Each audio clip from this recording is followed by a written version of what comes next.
It's your girl Ash and I am back with another video, and today I'm going to be checking out for the first time Dave Nihill. I hope I pronounced his last name correctly. He is a comedian. I believe he's an Irish comedian, and this is going to be the first time that I am reacting to him on this channel. The title to this video is called America Doesn't Understand St. Patrick's Day.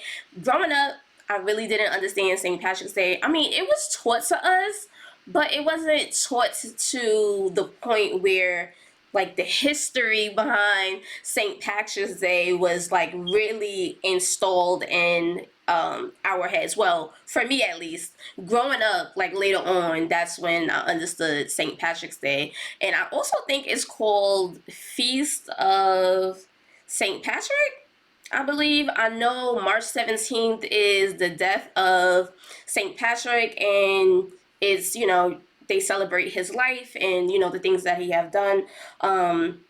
Yeah, so before we get into this video, make sure you like, comment, and subscribe. Enough of me talking, and let's get straight into this reaction.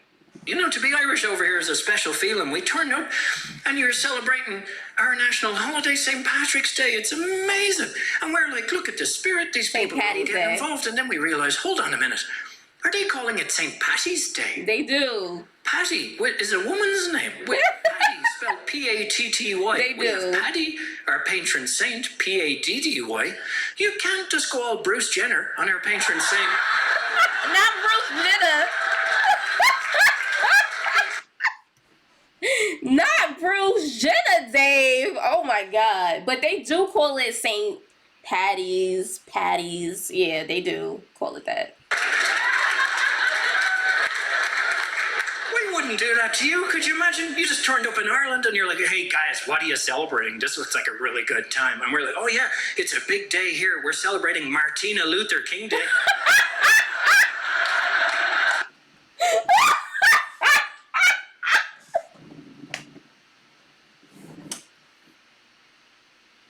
Oh my God. Oh, you know what? He has a point though. He really... I'm sorry. Am I too loud? Am I too loud? That was hilarious. That was... I gotta run that back.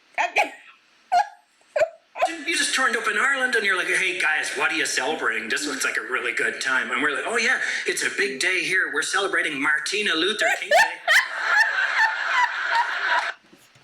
Martin Luther King. That is true. I don't celebrate St. Patrick's Day. I have no reason really to celebrate. Like, why am I celebrating St. Patrick's Day? Like, I don't know. I think it's weird when people celebrate St. Patrick's Day and they don't have a reason to. I don't know. Like, okay, so I get you just want to, like, I feel like people find an excuse to have fun, and that's okay, but maybe know about the history, I guess. Just one little typo there, and I would have turned one of the greatest leaders in history into a lesbian tennis player.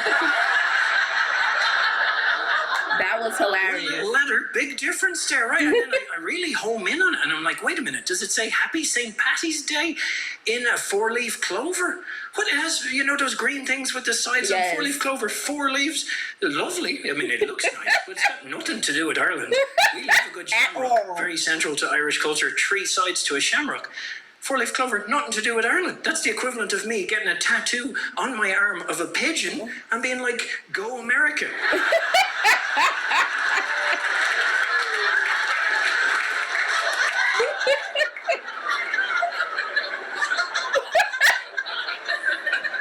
Be a bit random, wouldn't it? Very random. Such a difference. I do be trying to get into your American sports over here. You guys are amazing at sports. In the last 2 Olympics, just for consistency, in each of them, you won 46 Olympic gold medals. I don't watch 46. The Olympics. And look at you. Not a single person cares about that. No. You know what? No, I don't watch the Olympics. Comment down below. Let me know if you literally sit and watch the Olympics. Please tell. I have yet to really see someone sit down and be really excited about the Olympics. Even a mild reaction. If I won 46 gold medals, I'd be still drunk in a field somewhere. Not drunk in a field. They do like to drink in Ireland. Do you know how many we won? You know, you've been a structural engineer your whole life. You Probably none. good with numbers. How many do you think we won? Three. I love the positivity. Good. No. We won one.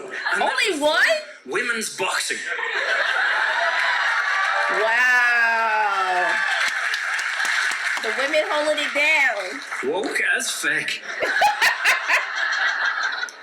It's funny when you get the citizenship and you become an American, but people always still ask you, especially when you come over here who've also gone through the same experience. We're like, but how did you really get here? How did you get the green card? How did that all come to pass? How did you become an American? It takes a bit of explaining, but and the conversation I had that led to it, I would love to do that kind of accent for you, but I'm so nervous doing any form of accents in America at the moment. It's just one of those times, isn't it? Like, if you do a bad job at impersonating an accent, you're a racist.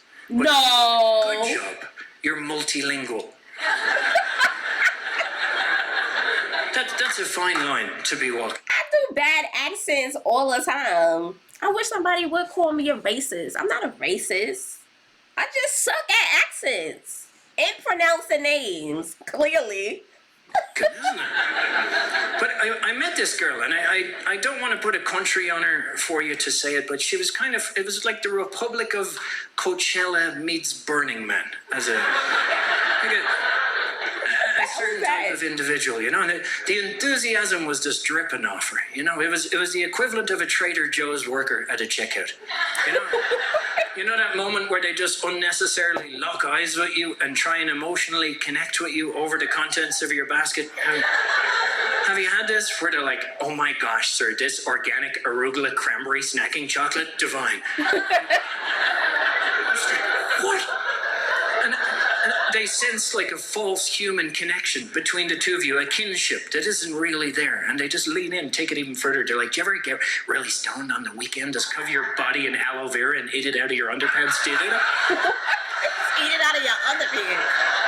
You're like, no, I don't, Carl. Exactly. No. And they're like, do you have any plans for this weekend? You're like, oh yeah, I'm going to take me and you and put some serious distance between us. Serious distance. Yeah, it's but anyway, so I got chatting to this girl, and we always get asked the same question when we come to America. It's always, what do you do? And it sounds weird to us because we're always used to, where are you from? Where's the accent from? What's your name? We'd never start off. I don't ask that. What do you do? I think that's too personal. Isn't that? I feel like that's too personal to ask someone, like, what do they do for a living? I don't think that should be the first thing you ask. Maybe build your way up. But that's just me, you know. I feel like I'm unique, you know, when it comes to meeting people and asking questions.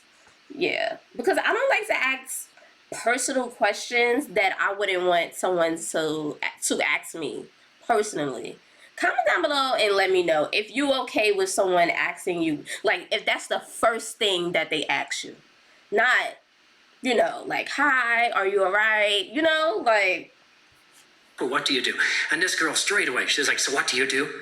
And I didn't want to tell her, you know, and she sensed this, in fairness to her. So she's like, you don't want to tell me about you? Fine, let me tell you about me. What? And there was an audible disappearance of wind from this room as this lady opened her lungs to fill them to capacity. To facilitate an amount of unsolicited information. Right, and she just locks eyes with me. She's like, well, I graduated like 4-point GPA, Kappa Delta Gamma Stanford University, and I used to run track there until I got a little bit out of shape. I started drinking a lot. I think it was my Irish genes. Yeah, I just found out I'm like 17%. And then when I was growing up, my mom used to spank me. She said it was in a loving way, but I never felt it was in a loving way. So I developed a slight dependency on Adderall, actually a very large dependency on Adderall. But then I found Tony Robbins and The Power Within. I just really changed. I took a chance and I bought a ticket to Burning Man where my playa name was Spacepart, and I did mushrooms and ayahuasca for the first time. It was a totally enlightening experience. I came back and I managed to get a job at a private equity firm where I have a solid but diversified 401k plan. I really focused. I get annoyed. Oh my God. When people talk like that and tell you all their business, no, I get annoyed. I do. I get frustrated. On the foods I put in with my body, a lot more arugula, gazpacho, and spinach. I start to do yoga therapy where I just bend over, do downward dog, and I cry. I just let it all out emotionally. I managed to wean off the Adderall, not totally. I still take one in a while. And lastly, I became a vegan. To be honest, I don't have the energy to walk, but spiritually, I can fly. Oh, that was hilarious. Oh my God. I thought that was funny. Yeah, no, that was definitely hilarious. Comment down below. Let me know what you guys think about Dave Nihill. I hope I pronounced his last name correctly. Let me know if you guys ever heard of him. If you have any suggestions, comment down below those suggestions and recommendations as well. And I'll see you guys in the next video. Bye, fam.